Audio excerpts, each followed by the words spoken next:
I will molest them. Oftentimes passives fly under the radar if they don't grant more DPS or defense boosts, and Silence passive is one of them.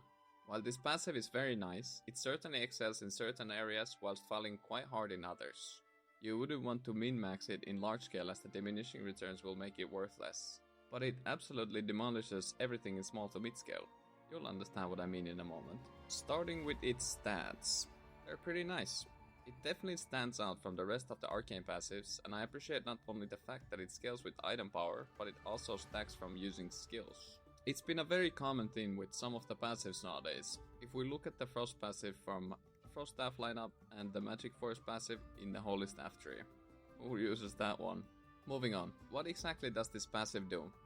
The Silence passive activates after 5 skills cast, which grants your next auto attack the ability to silence an enemy player for a short period of time.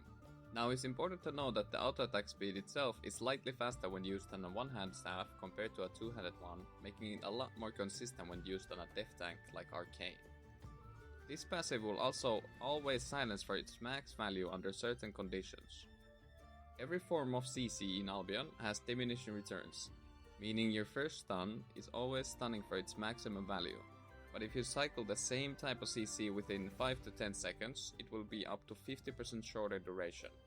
This is why you see tanks cycling different type of CC, like stun, into a root, into a silence, because they will always get the maximum value. So if your enemy has been silenced in the past 5 seconds, your passive will be absolutely useless. This is why it sucks in large scale. Let's move on to the actual gameplay. If you want to fully optimize this passive, which I recommend, here's how I find value playing it. The first is by denying assassin hoods. This value is really good, especially if you manage to get it on the enemy caller consistently. The second one is by silencing the enemy caller when he's trying to pull. This is very toxic. I do this a lot, it's my favorite way. It's way more easier against a melee clap caller, because their habit of pressing boots right before an engage. Another good one is silencing the enemy behemoth on engage. Currently, the behemoth knock actually ignores Guard Rune and Nighthelm, which makes it really hard to play against. You can stun him, but I usually just silence him. I also silence the enemy Guard Rune player on engage as well. You get the point. This one is important, make sure you pay attention. Silencing the enemy Staff of Balance when we're hiding.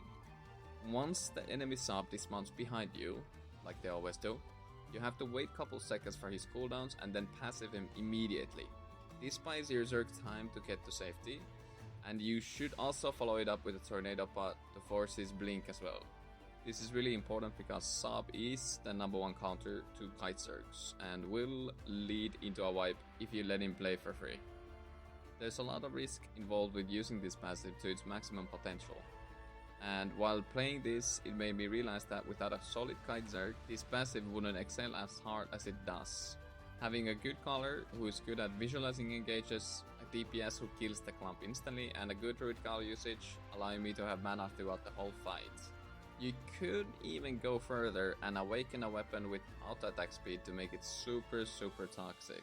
Either way, you can do a lot with it, just have fun and let me know what you come up with. Obviously it will take time to get used to it, but once you get comfortable, believe me, it will be worth it. And again, till next time.